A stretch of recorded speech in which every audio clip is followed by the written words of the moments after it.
and welcome to our 9th annual Above the Bar Award ceremony, where we have some wonderful people receiving some recognition tonight. It occurred to me that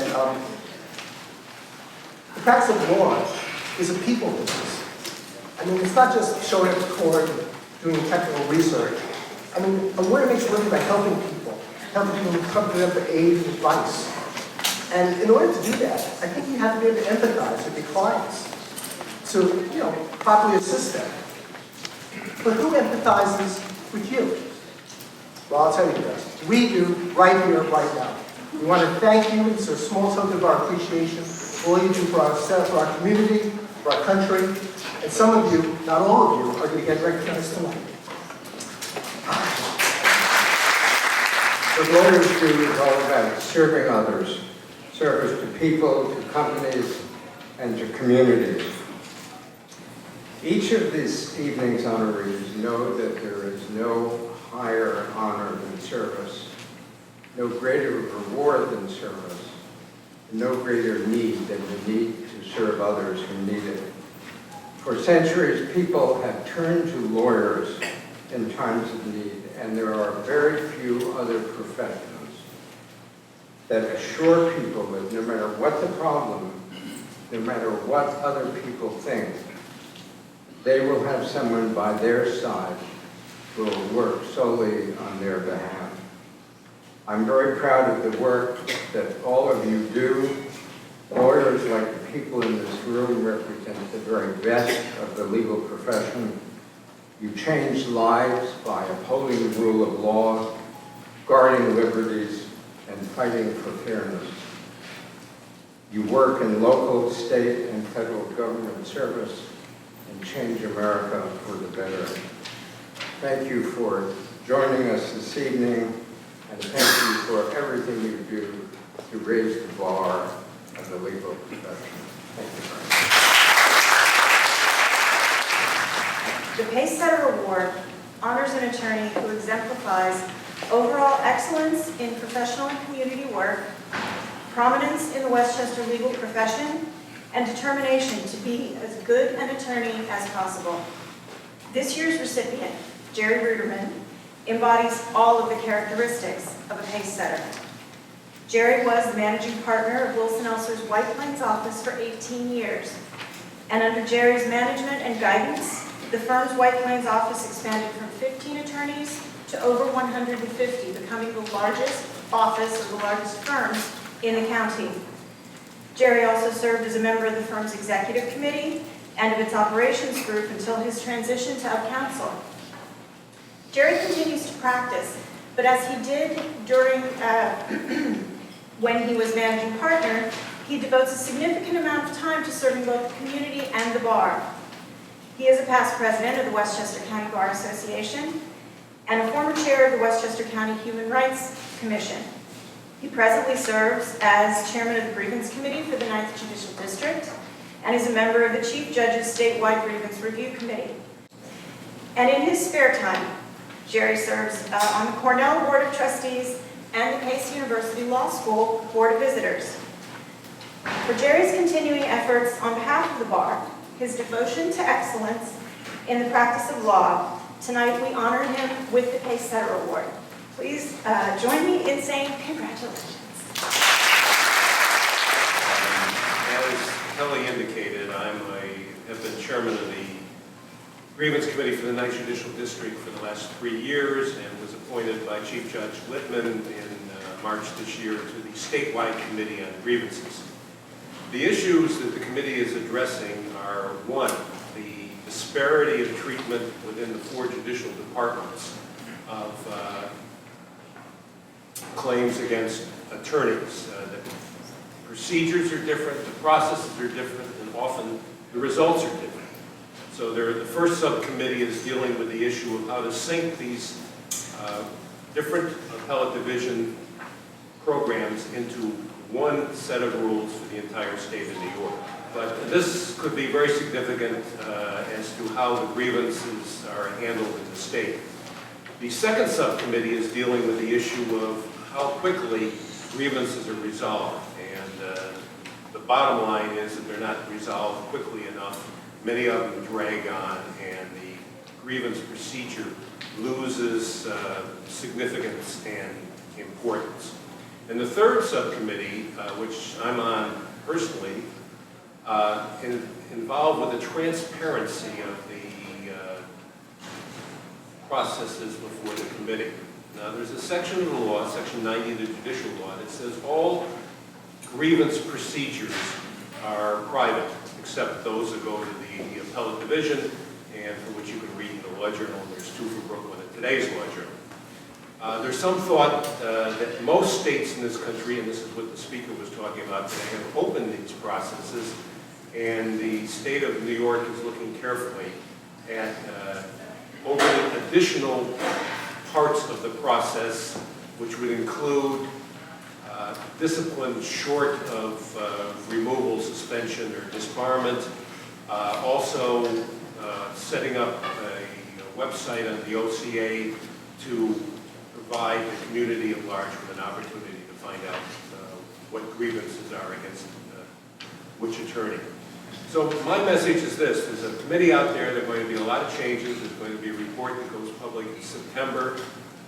My friends in the Bar Association aren't too enthusiastic about having the type of transparency that's being talked about, but it actually exists in many other states, and I think some aspect of that will be implemented by court order. So I thank you one and all, and I will always appreciate this. Thank you very much.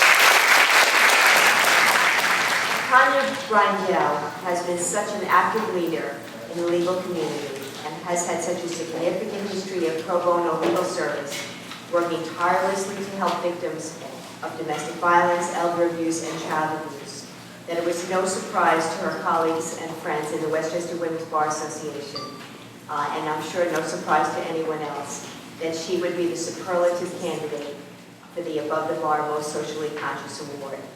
Tanya's current position, although she has a long history of such advocacy, is as the senior staff attorney at the Pace Women's Justice Center.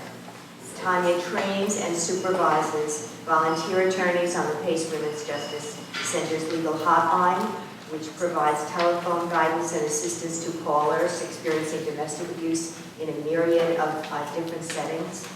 She administers and supervises the uncontested divorce panel in the Westchester County Courthouse, operates the moderate means attorney referral program, and coordinates biannual continuing legal education programs. Tanya managed the Kinship Caregiver Program, which involves supervising 2 law students who wrote kinship caregiver materials for the public and for legal practitioners. Tanya is also an adjunct professor at Mercy College. Tanya dedicates the same level of advocacy and commitment that she provides her clients to her various community services. She volunteers to work with unrepresented divorce litigants at the Westchester County Courthouse. She chairs the Domestic Violence Committee of the Westchester Women's Bar Association. She also serves on the 9th Judicial District Committee to promote gender fairness in the courts. Over the years, Ms. Brindell has developed continuing legal education programs pertaining to domestic violence, human trafficking, and elder abuse that were jointly produced by the Westchester Women's Bar Association, Pace Women's Justice Center, and the National Judicial District Committee to promote gender fairness in the courts. I have always believed that I am merely the attorney, the advisor, the teacher. I have always believed that it is my job to work with, not for, the client and empower the client to be able to understand the legal process and make intelligent decisions.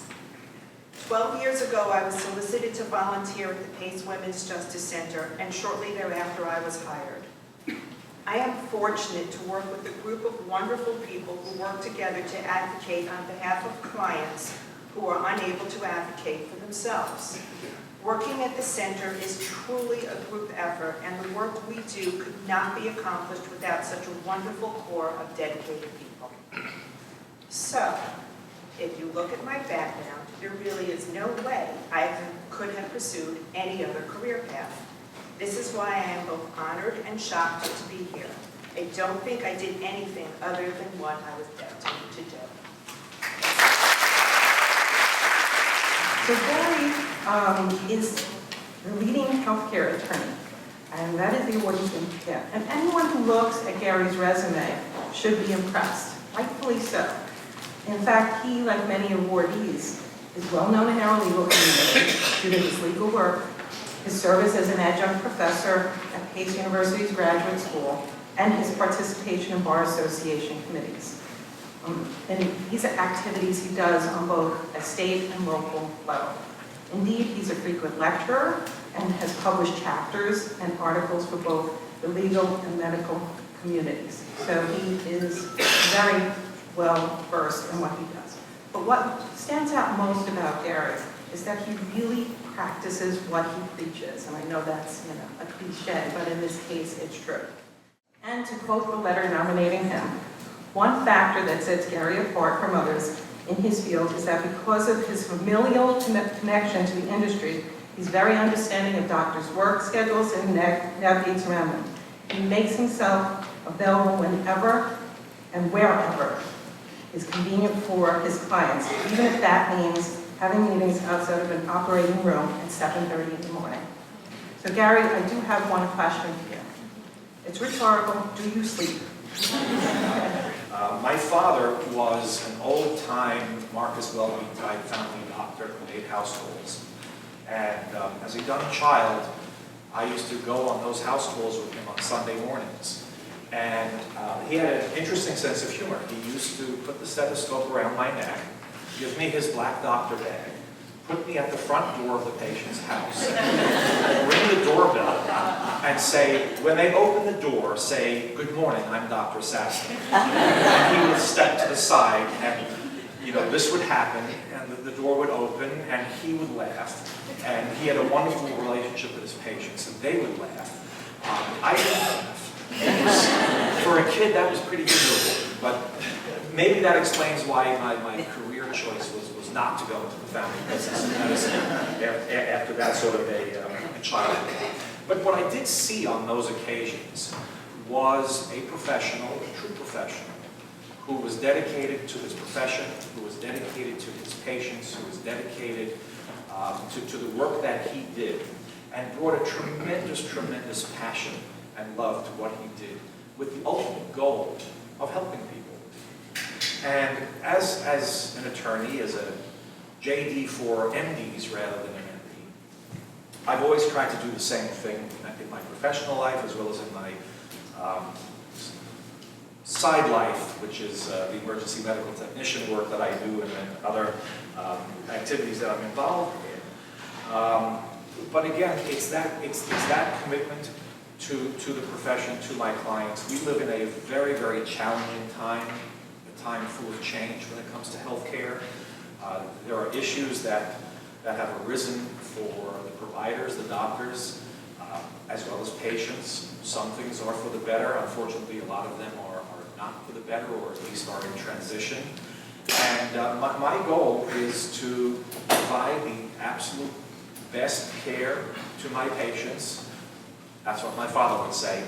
But I provide the best possible service, legal services to my clients with the same commitment, the same passion, and the same desire to try and do right by people. And if I can make a difference, a positive difference in someone's life, I've achieved that goal, and I think I've done well. Thank you very much. Frank McCullough is the winner of the 2015 Above the Bar Leading Real Estate Attorney Award, and I can't think of anybody that's more deserving. There are many top-notch real estate attorneys in Westchester, many of whom are here tonight, including several of Frank's partners. So to be selected in this category is a genuine honor and a meaningful recognition of Frank's skills as an attorney and his track record of success in working with many of the most important, interesting, and creative real estate development plans, not only in Westchester, but throughout the Hudson Valley. There are a number of real estate projects that Frank has worked on. Literally, they mount up into the hundreds. I was trying to figure it out as I looked back on the history. They include golf courses, churches, universities, health clubs, housing developments, senior housing communities, nursing homes, office parks, and corporate headquarters. The zoning for PepsiCo's world headquarters in Purchase, which is now undergoing a full-blown transformation, is just one of the many projects that Frank has worked on, not once but twice, to get that job done. And PepsiCo is certainly the star of Westchester's corporate world. He is also a leader in the emerging trend of repurposing the first-generation office parks into new uses that are more in sync with today's economic needs and models. In speaking about Frank, it is easy to focus solely on his real estate skills. However, there's much more to Frank's life work. He has volunteered countless hours throughout his career in a myriad of not-for-profit causes, not the least of which he served as both the president and the chairman of the Westchester Community College Foundation for many years. I've known Frank and worked with Frank McCullough for more than 30 years. I'm proud to introduce him tonight as the leading real estate attorney, as a friend, and as a good man who has touched the lives of so many people. Please join me in thanking Frank and honoring him for this award. I feel privileged to call myself an attorney. My father before me was a lawyer and a judge, became the administrative judge of the 9th District. He was a man that I respect and tried to model my life after. He taught me the value of compassion and understanding and giving. And I have tried in my own way to do that as an attorney. I am proud of my profession. I feel blessed to have been able to have led the life I have to this point, and I look forward to the challenges of the profession as I move forward, and I thank you all for this recognition. So today it's my absolute privilege and honor to introduce Leigh Ellis, who has been selected to receive the Most Promising PACE Law Student Award. I thought that the introduction would be extremely brief because she's a student who just graduated a few weeks ago, and so she wouldn't have quite a resume and a background for me to share with you, but I was sadly mistaken. Her resume reads like of somebody who has spent a lifetime already in public service and has had numerous public law internships, positions, and she is sort of a great example of the success of Chief Judge Lippman's Pro Bono Scholars Program, in which students in their third year can take the bar exam in February as opposed to July. After the bar exam, before they graduate, they work in a pro bono internship position. She did this. She worked for Hudson Valley Legal Services. She passed the bar. She will be admitted very shortly, I believe, and she already now has a permanent job with Hudson Valley Legal Services doing in the public benefits unit. So she is just a great example of the Pro Bono Scholars Program. She is part of the inaugural class, and she has just been a tremendous student at the law school. It is such an honor to receive this award, and as much as I'd like to say it's a reflection of everything that I've done, I think more than anything else it's just a reflection of the education I've received at PACE Law School and its ongoing and continued commitment to public interest. What do I mean by that? I mean to say that in the past 3 years, I have had access to dedicated faculty who make great mentors, a rigorous education, and various opportunities including on-campus clinics, various experiential seminars, and even summer funding that allowed me to work in a public interest organization. All of this together is what enabled me to develop the skills that are necessary to successfully serve our community. Speaking of serving our community, I would like to also point out that the fact that I was chosen for this award today illustrates that our bar and the Westchester legal profession values public interest work. I am so grateful and truly look forward to joining a bar that so clearly values and cares for and seeks to serve our community. So, thank you. I really can't proceed without saying a few words about a truly wonderful lawyer, DelBello. Later in the program, his son, Dr. Damon DelBello, will accept an award on behalf of Al in recognition of his very distinguished career. Al passed away a few weeks ago, and last week I attended a celebration of his life and work at Camden Hill. I was really overwhelmed by the number and the tremendous diversity of the people who came to pay their respects, and even more so by the number of people who spoke more about the kind of person he was than his remarkable achievements as mayor of Yonkers, as county executive, and as lieutenant governor. Al DelBello exemplified so much of what makes the best lawyers in America so very special. He combined major contributions in public service, a distinguished career in private practice, absolute integrity, and deep involvement in both community and nonprofit affairs. He was a leader in each of those roles. Al had a quiet self-confidence and an absolute lack of arrogance. He had a joy in virtually everything he did, from a major transaction to his herd of alpacas. And he had a consistent desire to help others. We all have a richer life because of our association with Al DelBello. Dr. DelBello, it gives me great pleasure to present this award to you on behalf of your father.